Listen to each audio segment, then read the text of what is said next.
L'histoire de l'humanité n'est pas celle qui nous a été racontée. L'homme ne descend pas du singe et la préhistoire ne s'est pas déroulée comme on nous l'a enseigné dans les manuels scolaires. Il existe d'anciens écrits qui relatent la véritable histoire de l'apparition de l'homme et ses débuts sur la terre.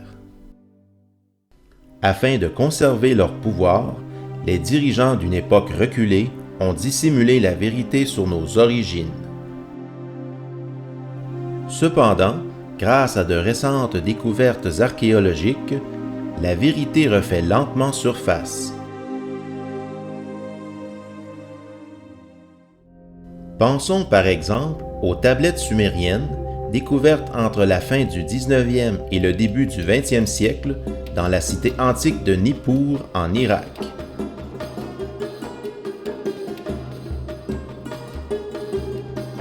Ces tablettes racontent la venue des dieux sur la terre et des choses qu'ils ont accomplies.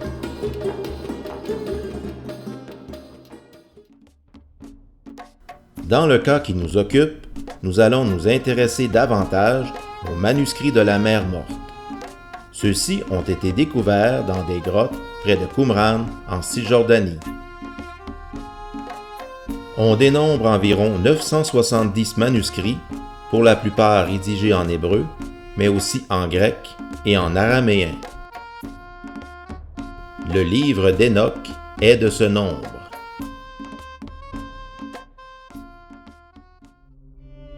Patriarche biblique, fils de Yared et père de Mathusalem, Hénoch est aussi l'arrière-grand-père de Noé et le 7e patriarche de la lignée d'Adam. En ce temps-là, Hénoch, un homme juste, était fidèle à Dieu lorsque ce dernier lui accorda une vision et lui donna l'intelligence de comprendre ce que les anges avaient à lui annoncer. C'est aussi en songe que l'Éternel lui révéla les choses à venir. Ainsi, d'après ces révélations, le livre d'Hénoch fut rédigé en 5 parties, soit le livre des veilleurs, le livre des paraboles, le livre des écrits astronomiques, le livre des songes et le livre de l'exhortation et de la malédiction.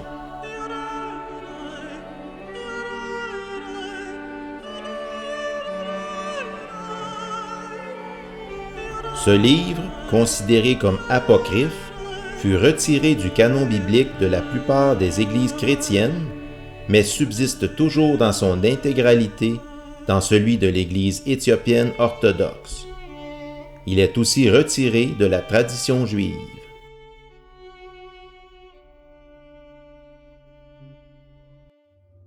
En lien avec notre sujet, attardons-nous plus particulièrement sur le livre des veilleurs.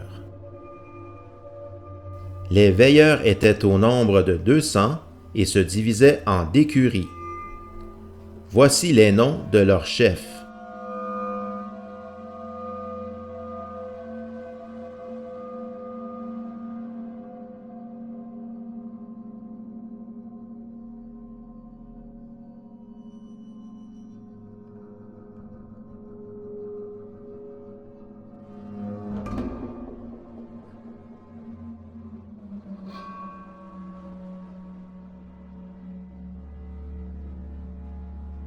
Voici ce que certains ont enseigné aux hommes.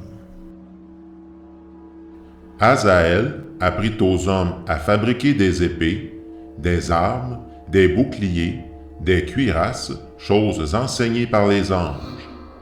Il leur montra les métaux et la manière de les travailler, ainsi que les bracelets, les parures, l'antimoine, le fard des paupières, toutes les sortes de pierres précieuses et les teintures.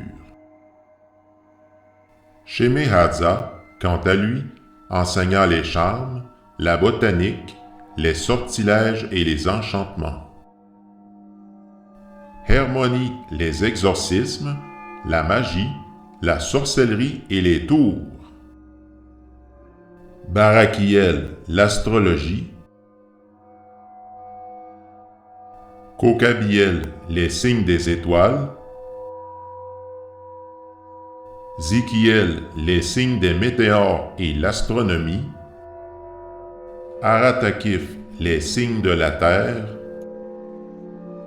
Shamshiel, les signes du soleil. Et Sariel, les signes de la lune.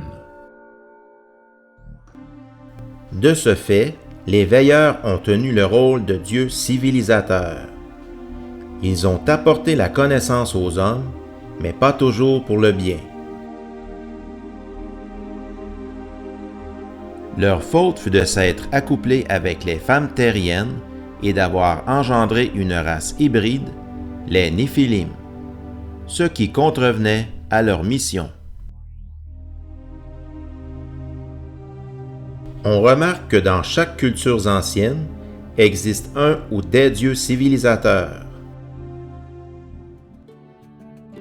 Notamment, dans la Mésopotamie antique, les Apkalous sont 7 sages qui révélèrent aux premiers hommes les techniques, l'art et la science.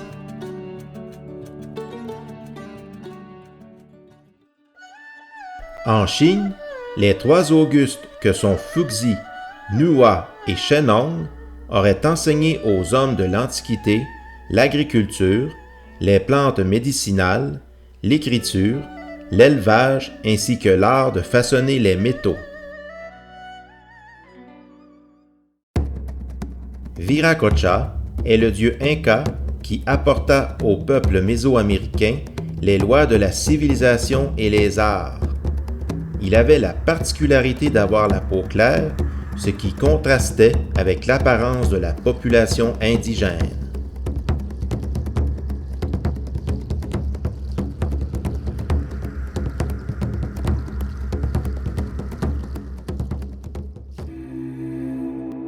Est-ce que les corrélations qui existent entre ces différentes civilisations, parfois situées aux antipodes, sont l'œuvre de simples coïncidences?